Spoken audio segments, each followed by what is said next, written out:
Hey guys, how's it going? Hope you're doing well. My name is Crown, and today I'm going to read you some very interesting stories that I hope that you're gonna love. And now, without further ado, let's go!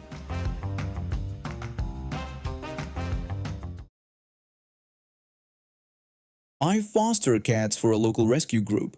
My apartment allows pets and I love animals, so I help out when they need temporary homes for cats waiting to be adopted. Most of the time it's rewarding. You get to help these sweet animals find their forever homes, and the families are usually grateful. I had been fostering this adorable 2-year-old tabby for about a month. She was super affectionate, loved to purr, would follow you around the house like a little shadow. She had been returned once before by another family who said she was too clingy, which broke my heart because that just meant she had so much love to give. When the rescue coordinator called me about a potential adoption, I was excited but also a little sad to see her go. The family seemed nice enough when they came to meet her. They had 2 kids who were gentle with her and asked good questions about her care. Everything seemed perfect.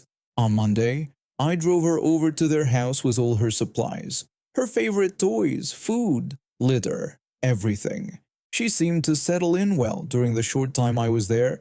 The kids were excited and she was already exploring and seemed comfortable. I left feeling good about the placement. That's when things started going downhill fast. Tuesday afternoon my phone rang. It was the mother from the family. She told me she thought something might be wrong with the cat because she was acting really strange and itchy, like she had some kind of skin problem. When I asked what exactly the cat was doing that seemed strange, she explained that the cat kept rolling around on the floor and rubbing herself on everything, like she was trying to scratch herself constantly. This was completely normal cat behavior, especially for a cat in a new environment. I explained to her that what she was describing actually sounded like normal behavior. I told her that cats roll around when they're happy and comfortable, and they rub on things to mark them with their scent because it's how they make a new place feel like home. The mother asked if I was sure because it seemed excessive to her. I told her I was positive and explained that the cat was probably just settling in and feeling comfortable with their family. But she didn't seem convinced by my explanation. Over the next couple of days, I got more calls and texts about perfectly normal things. The cat was rubbing her face on furniture. She was following the kids around. She meowed when they left for school. I explained each behavior patiently, but nothing I said seemed to satisfy her. Then Thursday afternoon my phone rang again. This time it was the father, and his tone was completely different. He demanded that I come over there right away. When I asked if everything was okay and what was wrong, he told me they needed me to put the cat in the carrier so they could take her to the vet because there was clearly something wrong with her, and I needed to deal with it. I was taken aback by his demanding tone.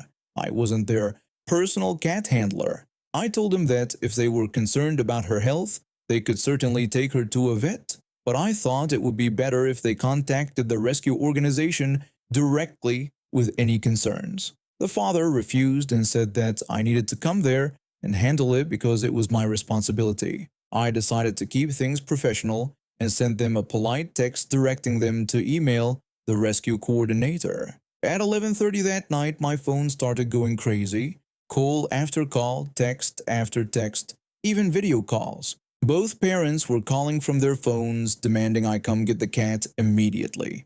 I counted 9 attempts to reach me that night. I didn't answer any of them, but I documented everything because something told me I might need it later.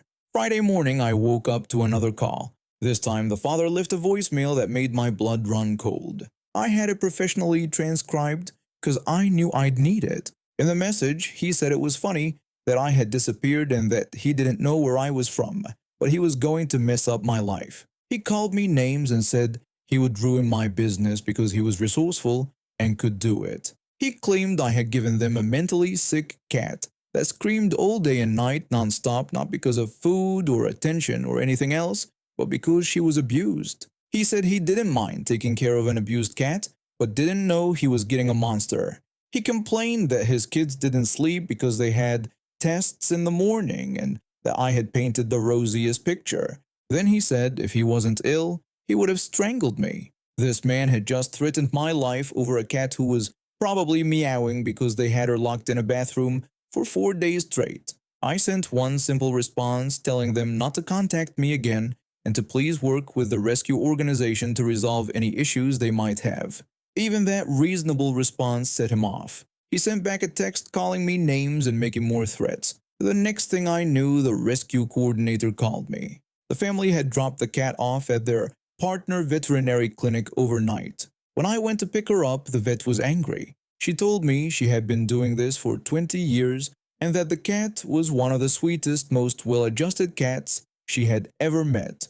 She said there was absolutely nothing wrong with her and that these people were completely unreasonable. The poor little cat was so happy to see me when I arrived. She purred the entire car ride home and has been her normal, affectionate self ever since. The rescue organization immediately banned this family from adopting through them and sent out alerts to all the other rescue groups in the area, warning them about these people. When I told them about the threats, they encouraged me to file a restraining order, which I did. Turns out this wasn't their first time pulling something like this. 2 other rescue groups had already flagged them for being difficult and unreasonable with volunteers. They had a pattern of adopting animals and then harassing the rescue workers when normal pet behavior didn't meet their impossible expectations. The restraining order was approved, and now if they contact me again, they'll face legal trouble. The sweet little cat I fostered is now with a wonderful family who actually understands what normal cat behavior looks like. And that crazy family, they're blacklisted from every animal rescue in a 50-mile radius. My husband drives a delivery truck for a local company, so his schedule is pretty flexible. He's been doing this routine for about 3 years now, since we moved to this city. We've gotten into this comfortable pattern where he swings by my office, we hit the store, and then we're home in time to make dinner and watch our shows. That Tuesday started like any other. I finished up some filing, logged out of my computer, and waited by the front door for my husband to pull up. He was running about 10 minutes late, which wasn't unusual given traffic, but I didn't mind. When he finally arrived, he seemed a bit rushed. My husband apologized for being late and mentioned that traffic was terrible on 5th Street. I told him not to worry about it, since we still needed to grab laundry, detergent, and a few other things. He suggested we run into that big store on Maple Street since he'd forgotten we were almost out of detergent. The store was busier than usual for a Tuesday evening, but we managed to find a cart and made our way inside. My husband grabbed the cart handle and we headed straight for the cleaning supplies aisle. We've been shopping here for years, so we knew the layout pretty well. When we turned into the detergent aisle, I noticed a young woman standing near the end of the row. She was probably in her early 20s, wearing dark sunglasses and holding a white cane. She seemed to be waiting for someone, just standing there patiently by the shelves. My husband asked if I had seen which brand was on sale this week. I told him I thought it was the blue bottles, but I needed to check the shelf tags to be sure. I was scanning the prices when this middle-aged woman came storming into the aisle. She had that look about her, you know the type.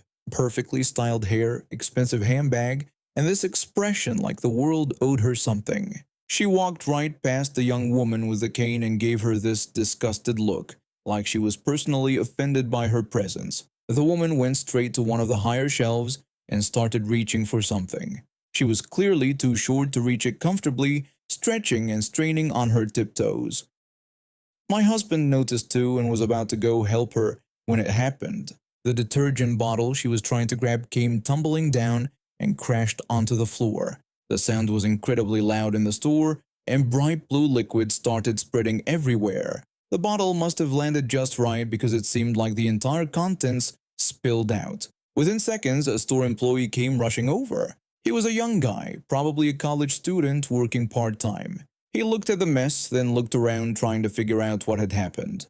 The store worker asked what had happened and who was responsible for the spill. The woman who had knocked it down just stood there for a moment, looking panicked. But then something changed in her expression. She got this calculating look in her eyes and suddenly pointed directly at the young woman with the cane.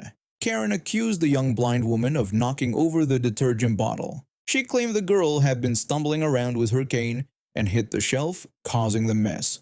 The store worker looked confused and asked if she was sure, since the blind woman was standing all the way at the end of the aisle. Karen got defensive and asked if he was questioning her. She insisted she had seen exactly what happened and described how the girl had come bumbling down the aisle swinging her cane around carelessly.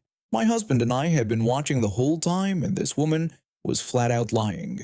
The young woman with the cane hadn't moved from her spot the entire time we'd been in the aisle. But it got worse. The lying woman walked over to the young woman and grabbed her arm roughly. She told the girl she was coming with her to customer service and would have to pay for the mess she had supposedly made. The young woman pleaded with her to let go because she was hurting her. She insisted she hadn't done anything wrong.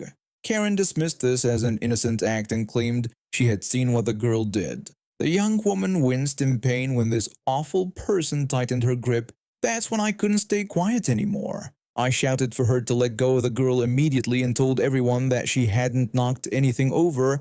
Karen had done it herself. The woman whipped around to face me with anger blazing in her eyes. She told me to mind my own business and claimed the girl was trying to get away with destroying store property. I explained that I had watched the whole thing happen and that she had knocked the bottle down herself when trying to reach something on the high shelf. The store worker asked if this was true, and my husband confirmed that we had both witnessed it. That seemed to make Karen even angrier. She turned back to the young woman she was still gripping and sarcastically complimented her on getting friends to cover for her. She said she wasn't stupid and accused the girl of playing the helpless blind act to get away with anything. The young woman continued to plead, saying she really hadn't done anything and explaining that she had been standing there waiting for her mother. Karen mocked this, asking what kind of mother would leave a disabled person alone in a store to cause trouble. She was getting more and more worked up, and I was starting to worry about what she might do next.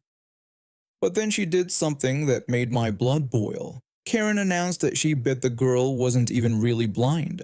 She ranted about how young people today will fake anything for sympathy. Before anyone could stop her, she reached out and grabbed the young woman's sunglasses right off her face. She held up the glasses and demanded that everyone look at the girl's eyes, claiming they didn't look blind at all and that it was all fake. The young woman's eyes were clearly damaged. They had that cloudy, unfocused look that comes with certain types of blindness. But this horrible person wasn't done.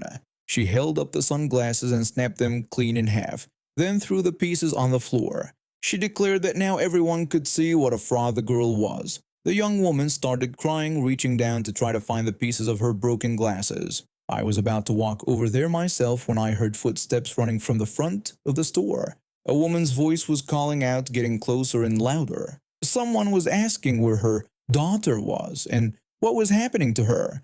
And then this woman, clearly the young woman's mother, came rushing into the aisle. She took one look at the scene, her daughter crying, some stranger standing over her with broken sunglasses at their feet, detergent all over the floor. The mother shouted for Karen to get her hands off her daughter. Karen started to explain that the kid had destroyed store property and was now trying to get away with it, but she never got to finish that sentence. The mother drew back her fist and punched this awful woman square in the face. The impact was so solid that it shattered Karen's own glasses and sent her flying backward into the shelves behind her. Bottles and boxes came tumbling down on top of her when she hit the ground. The irony wasn't lost on me. Someone who had just destroyed a blind person's glasses was now lying unconscious under a pile of cleaning products, her own glasses in pieces. The mother immediately went to her daughter, helping her up and checking if she was hurt. She asked if her daughter was okay and whether Karen had hurt her. The young woman mentioned that her glasses were broken and her mother apologized for leaving her alone, promising they would get new ones. The store worker was on his radio calling for a manager and security. Other customers had started gathering around to see what the commotion was about. Someone mentioned that they should call the police and an ambulance.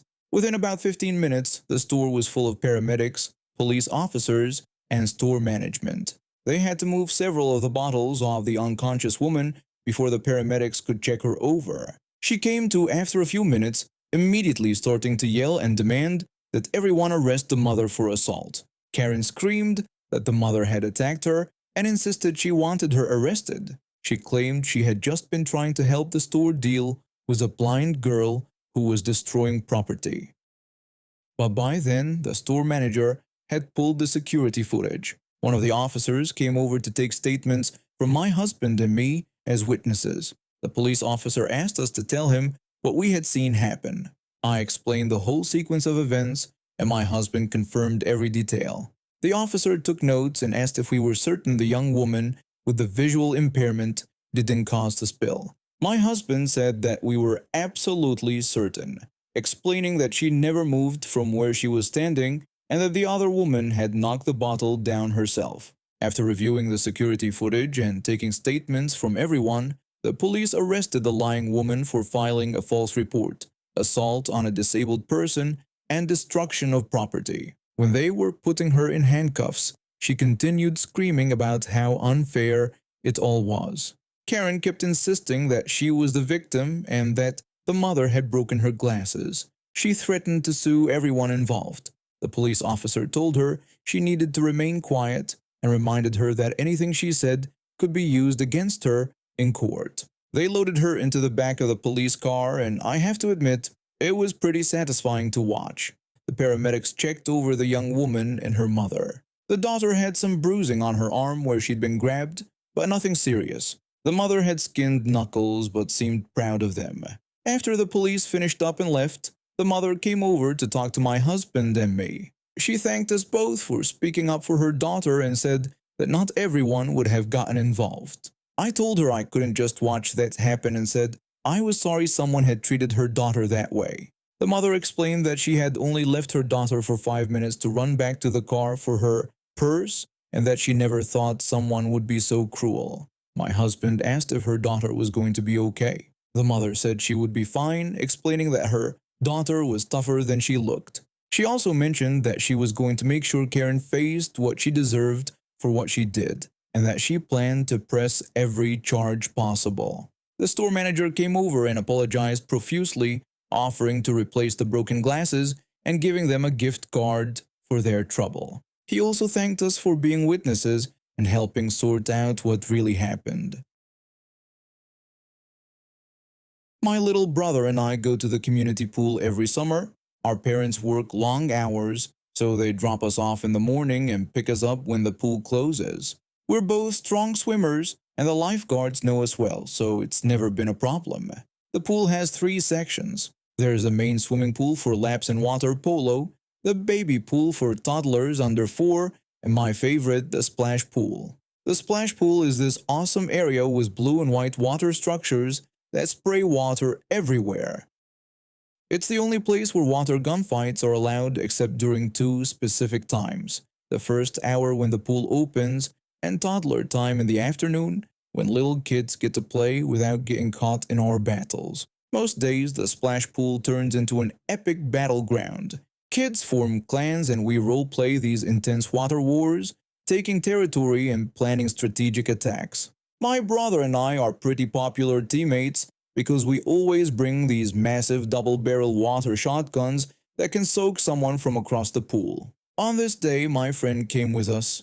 He had this incredible water rifle that looked like something from a video game complete with different firing modes. We teamed up with another kid who had good tactics even though he only had a basic water pistol. Our clan was solid. The opposing clan started with just 2 kids who had some really nice water guns, but they needed more players. When 2 boys came over from the swimming pool area, the clan leaders handed them these foam push guns. These weren't just water guns. They had soft padding so you could use them like batons for close combat. Pretty clever weapons if you knew how to use them right. The war kicked off and immediately these 2 new kids charged straight at us, holding their guns like clubs instead of shooting. My friend nailed one of them right in the face with a stream of water, and the kid started screaming like he'd been actually hurt. His friend got hit too and immediately tried to call timeout. The 2 original clan members came running over, looking confused about what was happening. The entitled friend demanded to know who shot him, and my friend told him it was him and asked why he called timeout. The entitled kid yelled that it was because his friend got shot in the face. My little brother pointed out that the kid should have been wearing goggles if he didn't want to get hit, and that it was his own fault for not protecting himself. The entitled friend got really angry and called us stupid little jerks with stupid guns. Then this kid completely lost it and started hitting my little brother with his foam gun, not playing around but actually trying to hurt him. The two original clan members immediately stepped in and yanked the weapons away from both entitled kids. The first kid told them they were terrible at the game and should go away. The second kid said they were mean and that they didn't want babies playing with them.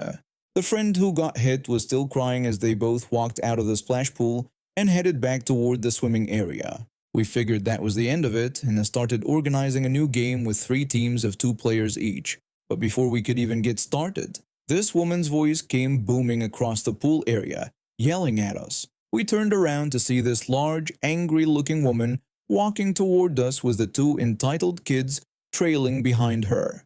The angry mother demanded to know who hurt her son and his friend. I told her that no one hurt them and that they should have been wearing goggles if they didn't want to get hit in the face.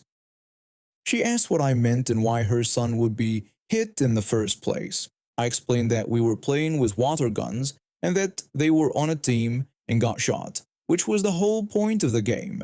The entitled kid lied and said I was making it up, claiming that we shot them when they were just minding their own business. One of the other kids started to defend us and tell the truth, but the angry mother cut him off. She accused us of thinking it was funny to attack her son and demanded that I give her my weapon. She actually reached out and tried to grab my water gun right out of my hands.